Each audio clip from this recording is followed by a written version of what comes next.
Okay, there is no longer any question as to whether Russia and the Donald Trump campaign colluded. That question has been answered. The answer is definitively yes.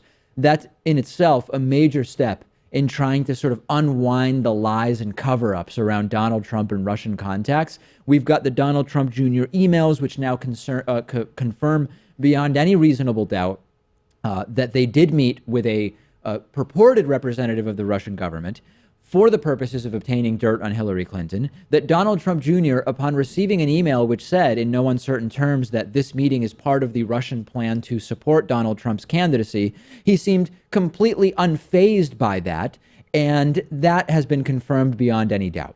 You used to hear pundits very often, on the right and the left, but for different reasons, right? Say, we've seen no actual evidence of any collusion or coordination or definitive meetings or knowledge of Russia wanting to help Trump.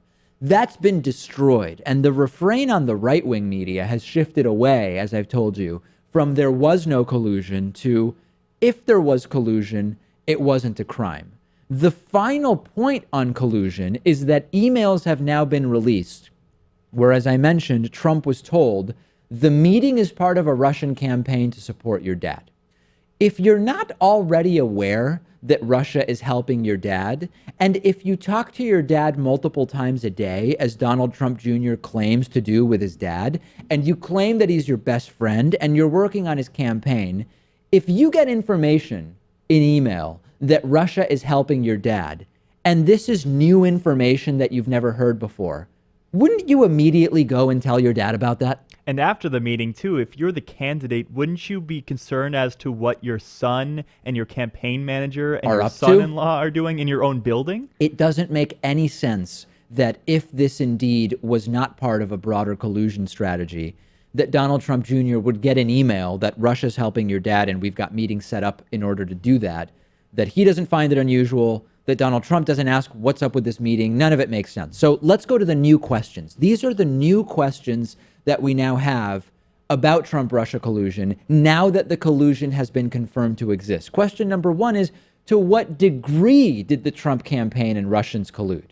Number two, how knowledgeable and involved was Donald Trump personally? Number three, were any crimes committed in the collusion itself? And number four, were any crimes committed in the attempts to cover up the collusion? This could be perjury, this could be obstruction of justice, etc. Let's take question one first. To what degree was there collusion? We know there was collusion. Now we need to figure out to what degree it existed. We don't yet know, right? We've got the Wall Street Journal report from June, which shows that a Republican staffer identifying himself as working for Michael Flynn tried to acquire stolen Democratic emails from Russia. We've got the Washington Post report from May that reveals that Jared Kushner tried to establish this back channel with Russia during the transition. Did it ever actually get established? We don't yet know. So the question of the extent of the collusion, we have no answer yet. Next, what will be provable, by the way, is difficult to say.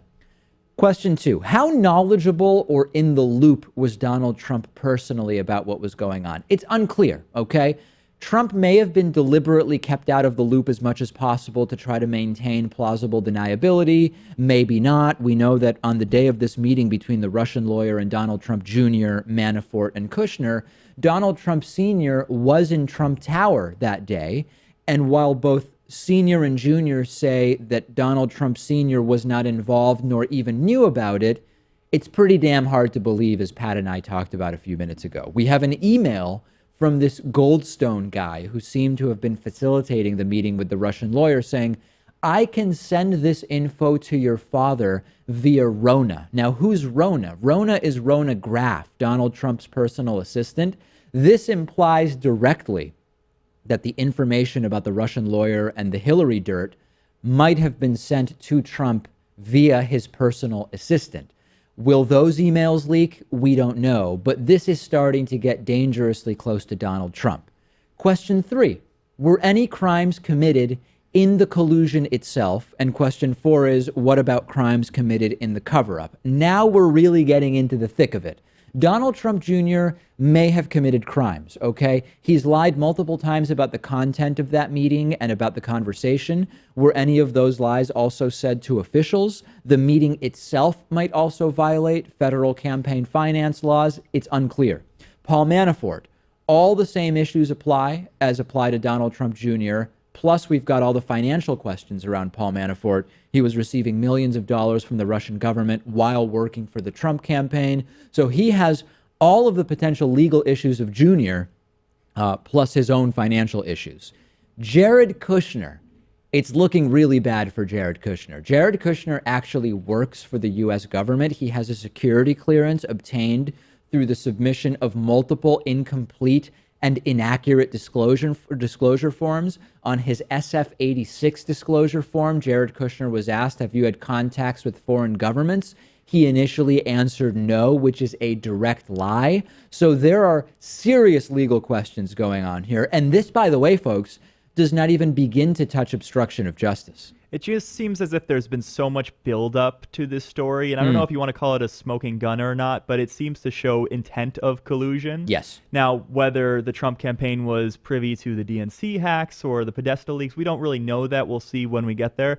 But, you know, these investigations continue, and we have to, I guess, develop some sort of strategy for going forward. Well, have you seen the reports on the timing of what was alleged to be going on with this meeting and what was happening publicly? And it's not good. Trump, during a speech, said that he was going to dedicate an entire speech to talking about dirt on Hillary Clinton. And the timing of that was like within hours of when this meeting was taking place. I mean, it's very, very odd. Very, very odd.